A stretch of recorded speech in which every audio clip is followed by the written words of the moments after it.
WURD Radio on demand. Evening Words with Nick Taliaferro. Unbelievable turn of events that occurred last Wednesday, where thousands of individuals stormed the Capitol building and marched through the streets of Washington, D.C., like a marauding army. We have not seen this for a couple of hundred years since the British torched the Capitol building in the White House. And this time, the torching of the building, the destruction that took place, was performed by the hands of Americans. And I've got to tell you, it's hard to believe that it came down to this, that we have a president who stoked the flames of sedition and insurrection in the name of dictatorship, because that's what he wants. It is difficult for Donald Trump to not view himself as being in charge once he has been in charge. The thing that he hates most, Donald Trump, the thing that Donald Trump hates most is to hear the words that made him famous on television: "You're fired." That's the thing that drives him now, to think that he can defy time itself and to then become the president of the United States by overturning an election that he has already lost. But this is what fueled what we saw last week. Now, we just heard from an eyewitness to the melee, the actual breaching of the sacred perimeters of the Capitol building. And now we turn our attention to what happens next.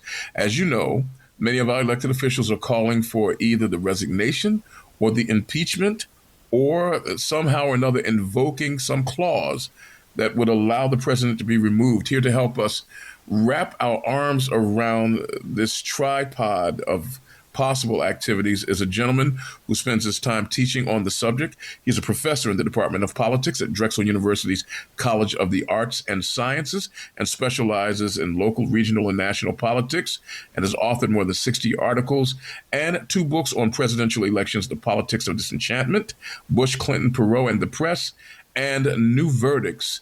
And we are pleased to present to you an expert in these things, Dr. William Rosenberg of Drexel U. Dr. Rosenberg, it is a pleasure to have you here, and we welcome you to WURD. Nice to be here with you. You, having done this for so many years, having studied this for so many years, having taught it for so many years, you are an observer of all things presidential.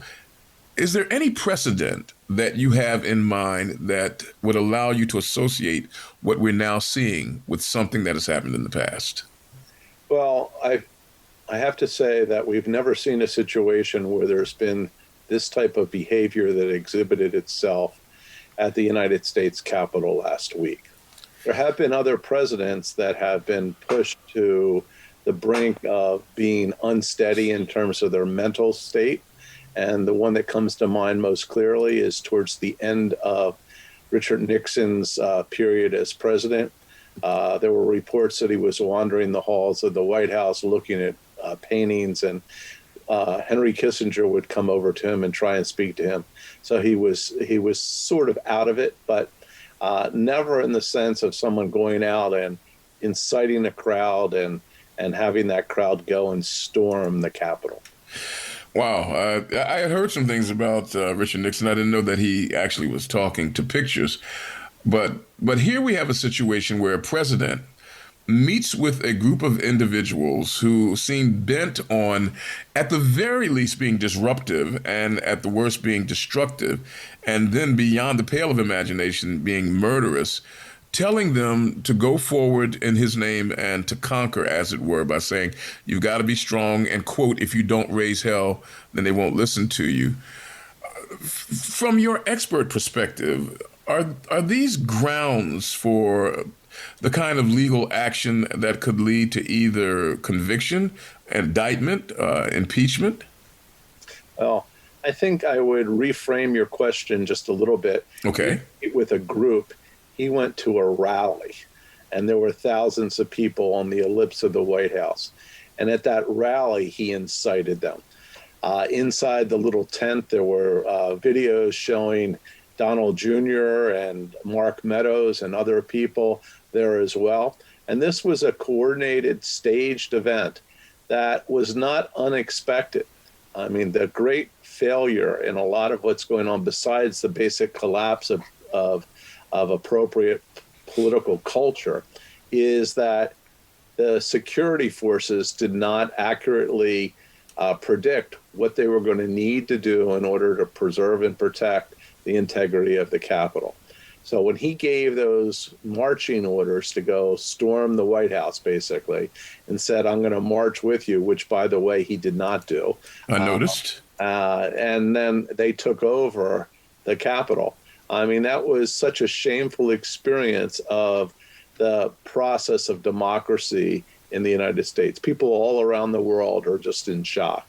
I know that I have a lot of contacts internationally, and I get responses back either through email or through Facebook, and they can't really believe that this is the United States sort of having this type of experience. The other thing I would say, and then I'm going to let you move on, is that I think we have to recognize that the people that were storming the Capitol thought in their twisted minds that they were patriots, that they were doing their duty to country. And I think that's what makes it all the more troubling, that when you take a look at domestic terrorism that's gone on in the United States for a number of years, they all think they're patriots. If you go back to Tim McVeigh in the 1990s, when he blew up the federal building, he thought he was a patriot. I mean, so we have basically this misconstrued idea about what people should be doing to preserve democracy in the United States. I was going to ask you, even before we go a little bit further down the line of questioning that I shared with you earlier, what is the foundation of the patriotism that these individuals perceive that they are trying to safeguard? What tenet of patriotism are they aligning themselves with from your perspective? Well, I think, we have several examples over history where the notion about patriotism has been twisted very badly. If, for example, you go back to the 1950s with the McCarthy hearings, he thought he was a patriot and he was going to root out all these communist sympathizers within the government. And it took a while for him to lose his head of steam and for elected officials to sort of speak out and remove him essentially from that position on the House Un-American Activities Committee. But we have to remember that was a very dark day in the history of the United States. People in the media, particularly in the film industry, were blackballed.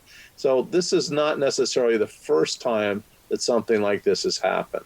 So if we go back to the situation that's unfolding right now, what is particularly disturbing also is that a number of the people in that crowd were former military people. I noticed. And they were basically projecting power to usurp the rightful acts of government. And I just heard a congressman this afternoon from Arizona said that those individuals should be stripped of all their veterans' rights, their pensions, and so forth. And I think he's absolutely right. These people were practicing sort of a terrorist insurrection against the government, which they were sworn to uphold. We're speaking with Dr. William Rosenberg of Drexel University from the Department of Politics, where he teaches in the school's College of Arts and Sciences about the history of presidential elections and about the history of the American presidency and presidential campaigns.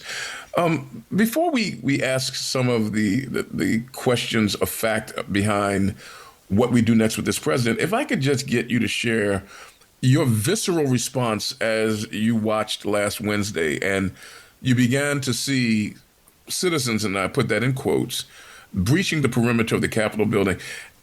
Being a historian of all things presidential, what were you feeling and thinking as you watched that last week? I thought it was really sad that these individuals had such a twisted view of reality. I think many of those people there had accepted the cult of Donald Trump. And what was really remarkable that many people that are often considered quite conservative, people like Mitch McConnell, and others in the Republican Party, wanted no part of this holdup in terms of the certification of Joe Biden to be the next president of the United States. But there were others in that crowd, Josh Hawley from Missouri, yes. Ted Cruz from Texas, These two senators were part of the rah-rah crowd to try and get this crowd excited and to sort of try and block what was going to happen. I don't think they were really planning on them storming the Capitol and breaking in. I think that's going a bit too far. But essentially what they wanted to do was demonstrate to the public leaders that a lot of people were disenchanted with what they were undertaking, and they should rethink what's going on and perhaps have Mike Pence not certify the election. So it was kind of a process where, depending upon how radical you want to go in terms of your analysis, whether or not they were actually practicing sort of treason against the government or practicing sort of a fool's errand for Donald Trump. So they are accidental insurrectionists. would that be a correct way?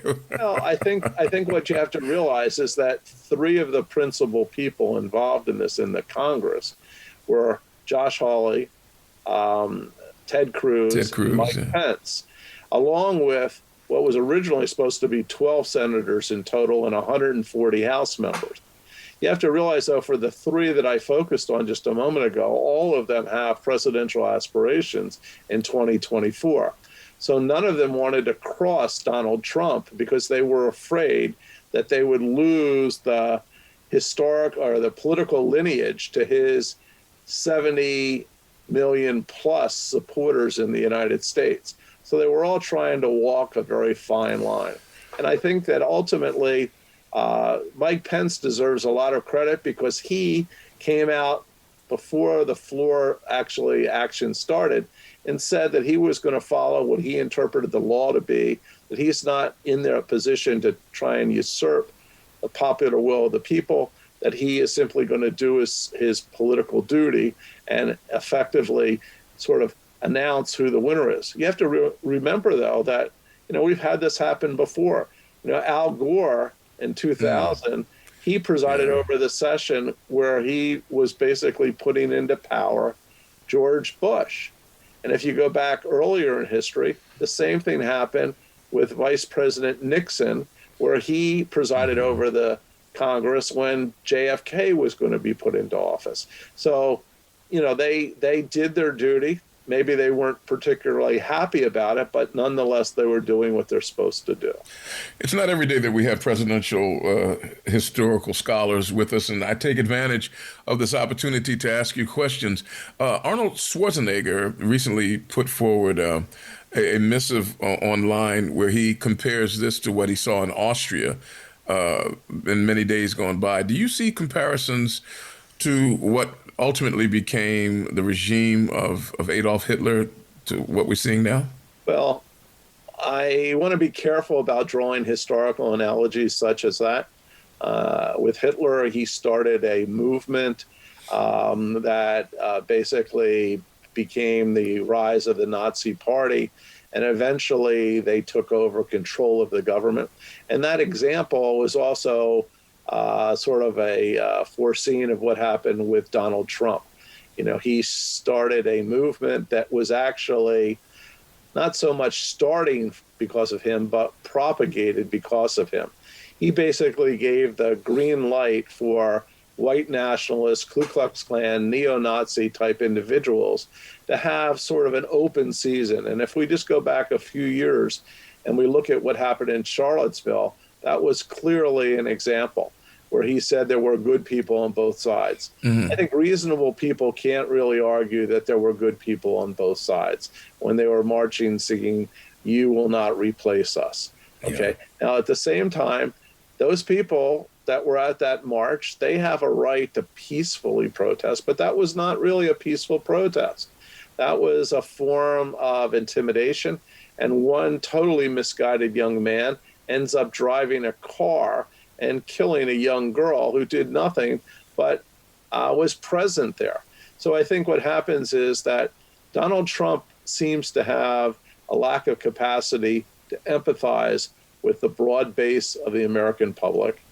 He has never taken the position, unlike Joe Biden, who has already done this, in which he says, I'm the president of all the people. I'm going to represent Democrats, Republicans, Independents. We've been seeing a very carefully crafted sort of mode where Donald Trump has been promoting the people that support him. Even his comment the other day at the rally was, we're going to go up there and do this today, and we all love you. Well, what does that mean? I mean, that's an encouragement of a crowd in which he's giving such great, warm support that these individuals, they'd have to be twisted not to see, what was before them. I mean, or they were twisted not to see what's before them. He was asking them to do something which was completely inappropriate. Yes, you're very special and we love you. Let's talk about now the aftermath. Suddenly, a lot of deathbed conversions now. People have said, you know what, I see that Donald Trump's not the guy I thought. And now people are trying to figure out how to make him a part of history quickly. There are three different pathways that I think are laid out before us, and I set them before you and ask if you would parse them for us. One is try to get him to resign. Two is get him impeached. Three is invoke the terms of the 25th Amendment. Let's start in reverse. The 25th Amendment, is that amendment there for this kind of situation? Generally, I would say not. The 25th Amendment would be more appropriately used and has been used in the past where the president is incapacitated. Maybe he was going to undergo surgery and is very sick, or he like when Reagan got shot. And like when Reagan got shot. These are examples of how that happened. We seem to forget this, but, Calvin Coolidge was incapacitated for a good portion of the end of his presidency. His wife was basically running the government. I did not know that. He had a massive stroke that really took him to the point where he really couldn't sort of operate so well. At the end of FDR's time, he was a very sickly man, but no one was calling for the 25th Amendment, at least not in my recollection, to remove him from office, but he died in office. He had a vice president that could then step in, Harry Truman, and that's how we moved on. Other situations, when you have assassinations like JFK, there wasn't a 25th Amendment, but you have a succession line where the vice president simply becomes the president. The people that are arguing for the 25th Amendment, though, I think are sort of missing the point. It does include a president that's sort of a little bit off his rocker, that's doing things like, inciting, an armed advance against Congress. But the practice of actually using it in this situation has never really happened, and probably won't in this situation either. And the reason is that the vice president has to request this of the members of the cabinet. And we've already seen two members of the cabinet leave. They walked away, Elaine Chao and Betsy DeVos. So that's two votes that can't be used for people that appear to say, I'm disenchanted with Donald Trump. The people that remain in his cabinet are all people that were aligned with him and have been aligned with him all along.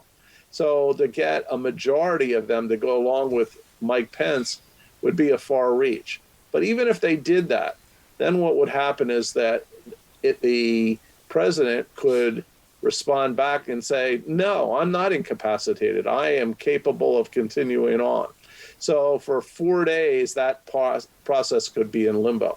Then it goes to the House and the Senate, where they would have to vote 2/3 majority in the House and 2/3 majority separately in the Senate to actually remove him from office. Now, there is a waiting period that Congress can take to make that vote, which would carry it beyond January 20th, when President Trump would be out of office anyway, and Joe Biden would be in office. But that doesn't really solve the problem in terms of what others who are pushing for impeachment are getting at.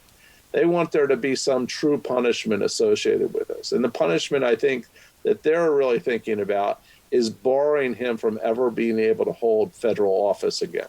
And that's really the difference between sort of temporarily removing him for a little while with regards to the 25th Amendment, or removing him from office and banning him for life. And that's something that probably is a little bit more appealing to some of the people in Congress, particularly those who want to run against him. Because if he can't run again, he can only use his political influence, not his own personal self as a candidate. Now, I have to qualify that for just 1 second. We have to remember, though, that Donald Trump does not necessarily have such a great personal record in terms of steering who gets to be a congressman or a senator. If you just look back just a week ago, absolutely, the people he was endorsing in Georgia lost. Okay, if you take a look at some of the other people that he was endorsing, they also lost. For example, when Connor Lamb won in Pennsylvania for that Pittsburgh seat. And then there have been other examples as well. So it's more a fear of what could happen as a result of having an angry Donald Trump than necessarily having Donald Trump not like you. Is his brand irreparably tarnished? Let me ask you differently. Which of these actions would tarnish his brand the most and most effectively prohibit him from being a part of the political scene going forward? His resignation, him being impeached and then having that impeachment carried by the Senate, or him being taken out of office by the 25th Amendment? Well, I think the greatest saving grace for Donald Trump would be for him to resign from office, but in his resignation say that he's doing this for the good of the country, that there's too much turmoil, that he wants to have a smooth, peaceful transfer of power with Donald Trump leaving himself and bringing in Joe Biden. Now, that would still create a situation where he would have, in the eyes of many, a big L on his forehead. The L would be for loser. Okay? And he takes to losing the way Dracula takes to sunlight. So he would probably not want to do that.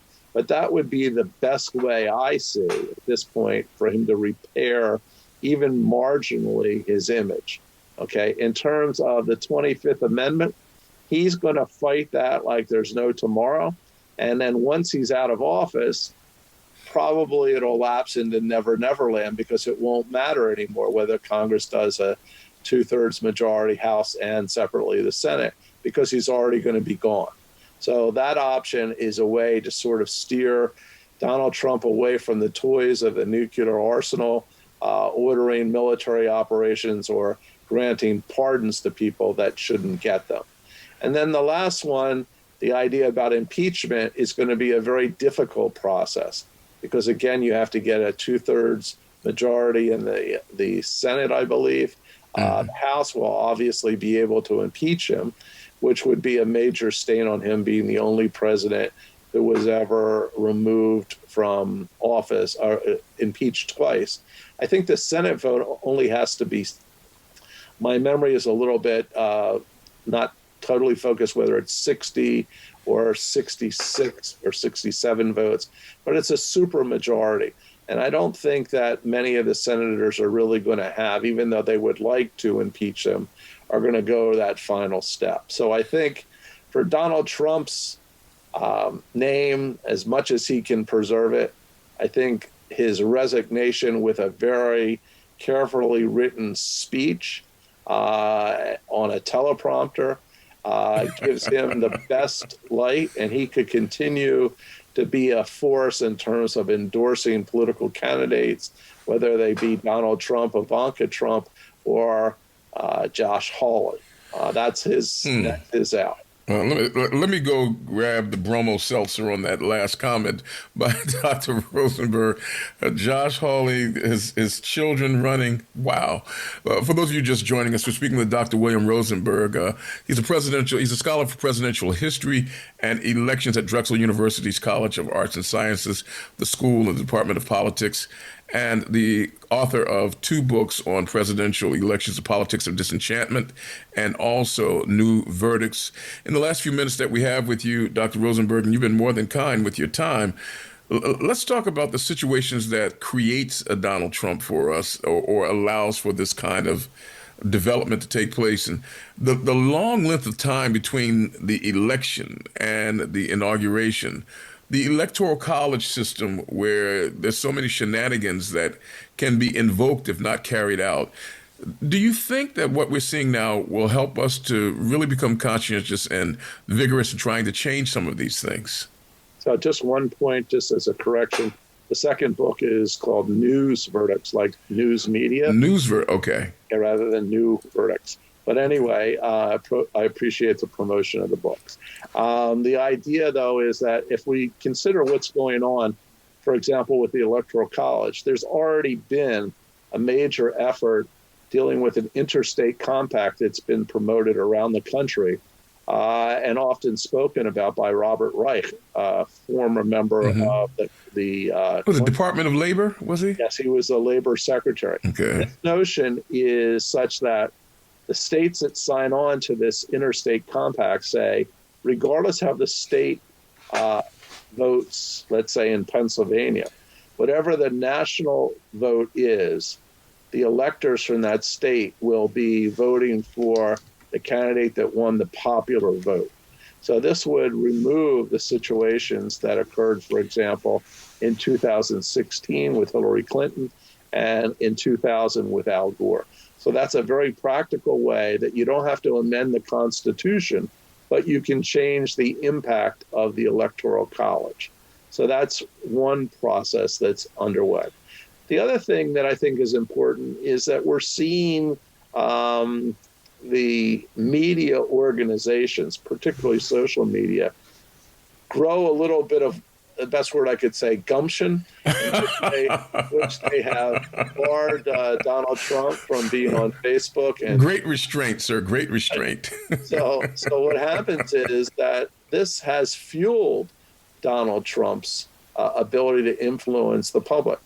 He himself has even touted the fact that he can use Twitter to avoid what he calls the fake media, the fake news. So he can control the agenda.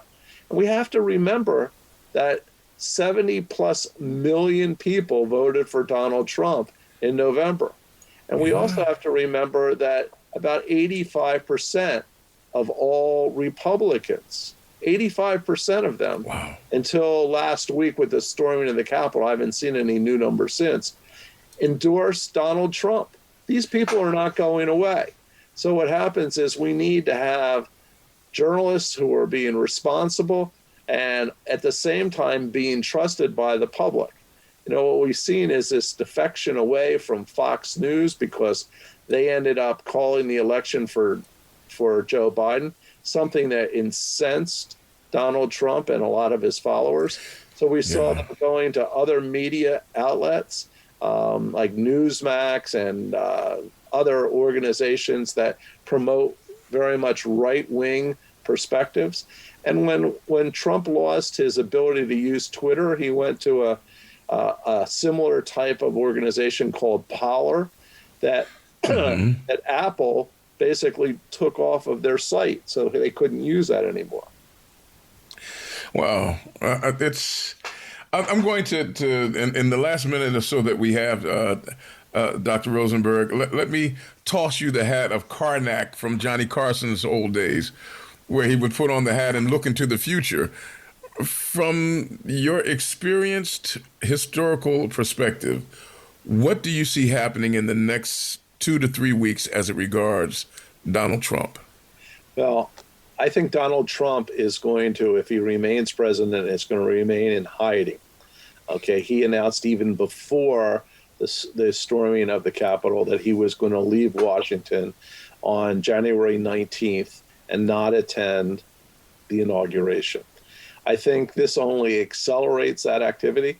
And by the way, it seemed like before he was going to go to Mar-a-Lago, he was going to go to Scotland and stay at his resort, but the Scottish government refused him entry because they said, we have a quarantine and you're not coming in.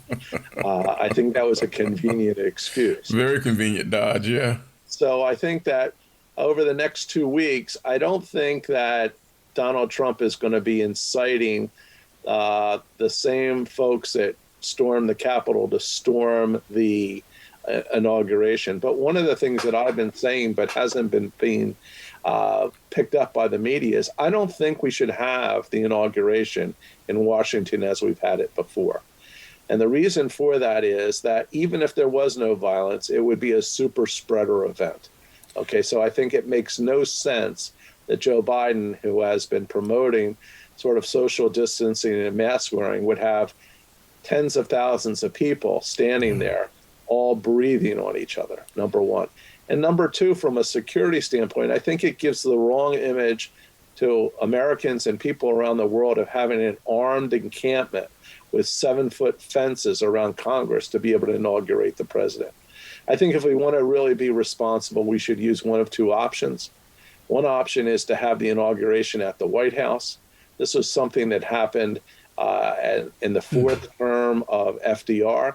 So security could be much more easily controlled, and the inauguration could be on live streaming media and major organizations like ABC, CBS, and so forth. And there could be a small crowd of people that are sort of invited guests that could be out in a distanced way on the White House lawn. The other option that I think makes sense is for them to perhaps use something like FedEx Field, where you could have even a number like 20,000 people in the stadium, have them very much social distanced, have a secure ring around the stadium, and then be able to conduct the inauguration in a stand area, in a staged area that would be able to have all the formal dignity that it provides. Trying to make a armed encampment at the Capitol, I think, is a mistake.